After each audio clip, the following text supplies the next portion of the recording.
আমরা আগামীতে ৩০০ আসনে প্রার্থী দিতে চাই। আজকে গণ অধিকার পরিষদ মানুষের জন্য, মানুষের কল্যাণে কাজ করতে চাই। 2018 সালে কোটা সংস্কার আন্দোলনের মাধ্যমে গণ অভ্যুত্থানের যে বীজ আমরা বপন করেছিলাম, তার ফলাফল আজকে 24 সালের এই গণ অভ্যুত্থান।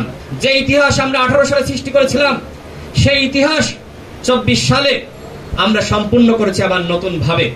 আজকে যে রাষ্ট্র সংস্কারের কথা বলা হচ্ছে, এই রাষ্ট্র সংস্কারের কথা তো আমরা তখনই বলেছি। আমরা বলেছি দলীয় প্রধান রাষ্ট্রপ্রধান হতে পারবে না। আমরা বলেছি যে পরপর না, আমরা বলেছি যে একজন ব্যক্তি দুইবারের বেশি প্রধানমন্ত্রী হতে পারবে না। একজন ব্যক্তি যদি দুইবার প্রধানমন্ত্রী হয়, তার জীবনে আর কিছু পাওয়া লাগে? শেখ হাসিনা 4 বার প্রধানমন্ত্রী ছিল, তাতে কি হয়েছে? সর্বশেষ ঘৃণার পাত্র হিসেবে আজকে আমাদের কাছে সে আবিষ্কৃত হয়েছে।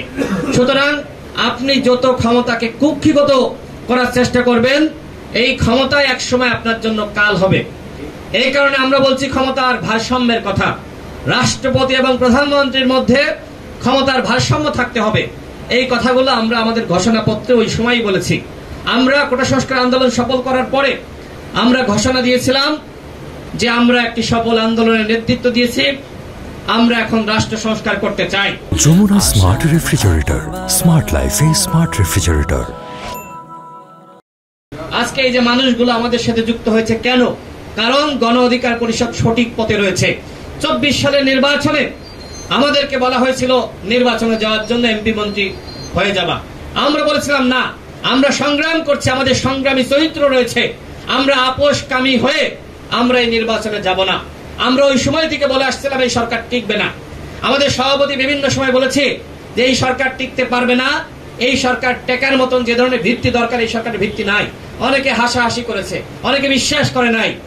দেখেন আজকে প্রমাণ তো পেয়েছেন যে আমাদের সভাপতি যা বলেছিল আজকে সেটি হয়েছে। গণ অধিকার পরিষদ আগামীতে এদেশের নেতৃত্ব দিতে চাই। আমরা যেটি আগেও বলেছি, এখনো বলছি, আমরা আমাদের দলের দীর্ঘ সংগ্রামের মাধ্যমে আমাদের দলের নিবন্ধন পেয়েছি। আমরা আগামীতে ৩০০ আসনে প্রার্থী দিতে চাই। আমরা আগামীতে বাংলাদেশে নির্বাচনে যেতে চাই আমাদের সাথে যারা যুক্ত হয়েছেন তাদের মাধ্যমে, তাদের সাথে নিয়ে।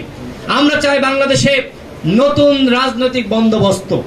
পুরাতন রাজনীতির মাধ্যমে 53 বছরে যেহেতু পরিবর্তন হয়নি, সুতরাং ভবিষ্যতে হবে, সেটি কিন্তু এখনকার তরুণ সমাজ, এখনকার জনগণ বিশ্বাস করে না।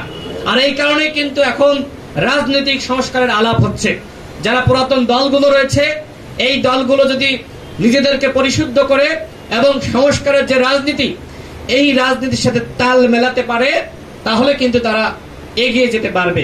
অন্যথায় ওই পুরাতন মান্দাত্তার আমলের যে রাজনীতি, ওই রাজনীতিকে আঁকড়ে ধরে বর্তমানের সাথে এগিয়ে যাওয়া যাবে না।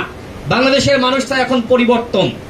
এই পরিবর্তনের রাজনীতি করতে চাই গণ অধিকার পরিষদ। গণ অধিকার পরিষদের 4টা মূলনীতি: গণতন্ত্র, ন্যায় বিচার, অধিকার এবং জাতীয় স্বার্থ। এই 4টা মূলনীতির উপরে আমরা নির্ভর করছি। এই পাটাতনের উপরে দাঁড়িয়ে আজকে আমরা আমাদের সংগ্রামকে চালিয়ে যাচ্ছি। মহান মুক্তিযুদ্ধের যে লক্ষ্য উদ্দেশ্য ছিল, যে মূলনীতি ছিল, সেটাকে আমরা বুকে ধারণ করেছি।